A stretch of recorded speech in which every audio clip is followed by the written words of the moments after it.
Hello all, Friday stories में आप सबका स्वागत है।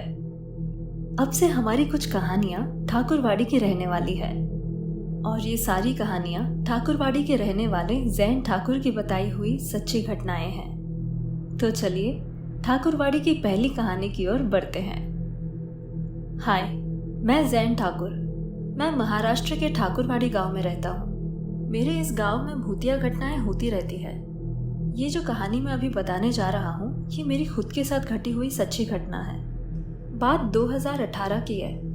मैं मेरे मुंबई के दो फ्रेंड्स सुमित और काशिफ के साथ मेरे गांव गया था मुंबई से छुट्टियों पर। उन्हें मैंने बताया था गांव जाने से पहले कि मेरे गांव में भूतों के इंसिडेंट्स होते रहते हैं। उन्होंने ये बात सुन के हंसते हंसते कहा कि क्या बकवास कर रहा है, भूत वूत कुछ नहीं होता, तू डराने के काम बंद कर, हम में से कोई नहीं डर रहा है। मैंने पहले ही बता रखा था कि अगर कुछ दिख जाए ऐसा जो अनरियल हो तो चाहे अंदर से जितना भी डर लगे उसके सामने डर जाहिर मत करना। उन्होंने मेरी ये बात भी हंसते हुए मजाक में ले ली। हम जैसे मेरे गांव गए और घर पहुंचे, हम नहा धोकर थोड़ी देर लेट गए। ट्रैवल करते करते हम थक चुके थे। फिर खाना वगैरह खा के रात के 10 बजे दोनों को सिगरेट पीने का मन हुआ बाहर। मैंने तो कहा उनको कि बाहर जाना मना है अभी इस टाइम पर, अंदर ही फूंक लो। मेरे गांव में तो आज भी रात के 8-9 बजे के बाद कोई भी घर से बाहर नहीं निकलता।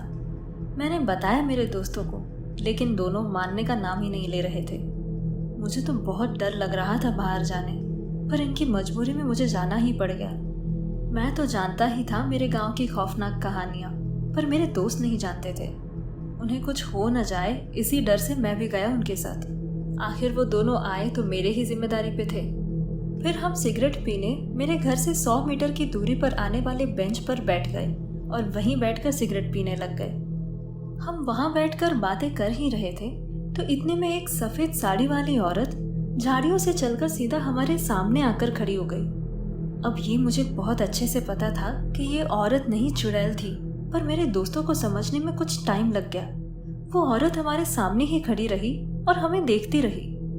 मेरी हालत बदतर से बदतर हुए जा रही थी ये देखकर, पर मैंने एक रिएक्शन नहीं दिया। मेरे दोस्तों को अब तक पता चल ही गया था कि जो मूवीज में दिखाया जाता है ये नज़ारा उससे 100 गुना ज्यादा डरावना था। उन्हें भी वो बात याद आ गई जो मैंने उनसे गांव आने से पहले कही थी, चाहे कुछ भी हो जाए डर बाहर नहीं दिखाना है। तो हम बस अपने आप में आराम से बात करते बैठ गए बिना कोई रिएक्शन दिए। लेकिन अंदर से हमारी हालत क्या थी वो हमें ही मालूम है। वो औरत हमें अभी तक घूरे जा रही थी। इसके बाद जो हुआ वो नज़ारा मैं मरते दम तक नहीं भूलने वाला हूँ। वो औरत हमें ही देखते देखते उल्टे पांव हमारे सामने दिखने वाले पेड़ पर चढ़ने लगी। ये देख के हम चक्कर खा के गिरने ही वाले थे, फिर भी हमने अपना डर बाहर बयान नहीं किया। उसका मुंह हमारी तरफ था और पीठ पेड़ की तरफ। आप सोच कर ही देखो ये मंजर कितना ही भयानक रहेगा। हम तो उसे अपनी आंखों के सामने देख रहे थे। बस आधे पेड़ तक जाकर वो रुक गई और उसने इतनी बड़ी मुस्कुराहट लाई अपने मुंह पे और हंसने लग गई। उसके नाखून भी 5-6 इंच बड़े हो गए और फिर जो उसने उसकी भयानक हंसी निकाली, वो नज़ारा देख के और वो हंसी सुन के मैं तो बस गिरने ही वाला था। मैंने बिना अपना डर दिखाए नॉर्मल टोन में सुमित और काशिफ से कहा, मेरी सिगरेट खत्म हो गई है, चलो घर चलते हैं। मेरा इतना ही बोलना था और दोनों ने एक साथ कहा, हाँ चलो चलो घर चलते हैं। वो औरत हमें पेड़ से अभी तक देख रही थी।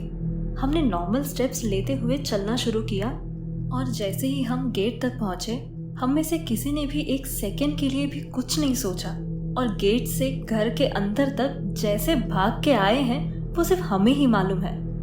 घर आकर काशिफ रोने लग गया और उसे एकदम एक झटके में बुखार आ गया। एक 30 साल का ग्रोन अप लड़का बच्चों जैसे अगर रो रहा हो तो सोचिए वो मंजर कितना ही भयानक रहेगा। सुमित और मैं एक दूसरे को फिर भी पूछे जा रहे थे कि जो हमने देखा वो सच में था क्या, वो औरत थी कौन, ऐसे कैसे कोई पेड़ पे उल्टा चढ़ सकता है। ये सब मूवीज में देखा था हमने, पर ऐसे रियलिटी में देखा तो हमारे पैर जमीन पर फील नहीं हो रहे थे। अंदर से जैसे हम आधे मर चुके थे।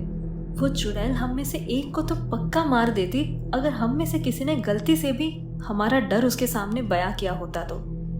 काशिफ का बुखार तेज हो गया था सुबह तक बाहर निकलने के लिए हमें डर लग रहा था। हम में से कोई नहीं सोया उस रात। काशिफ ने कहा, ये डॉक्टर वगैरह मैं मुंबई में देख लूंगा, सुबह की पहली बस पकड़ के मुझे बस निकलना है यहाँ से। तो हमने वही किया। सुबह की पहली बस पकड़कर हम मुंबई आ गए। इस बात को 5 साल हो गए हैं, लेकिन आज भी उस चीज़ को भुलाना ना के बराबर है मेरे लिए। तो दोस्तों, ये थी ठाकुरवाड़ी की पहली कहानी। यहाँ की और कहानियाँ लेकर हम आएंगे आगे के एपिसोड्स में। आपके साथ भी अगर ऐसी कोई घटना हुई हो तो आप हमें मेल कर सकते हैं। हमारी मेल आईडी है frightaystories1606@gmail.com। लिंक डिस्क्रिप्शन बॉक्स में दी गई है। Thank you.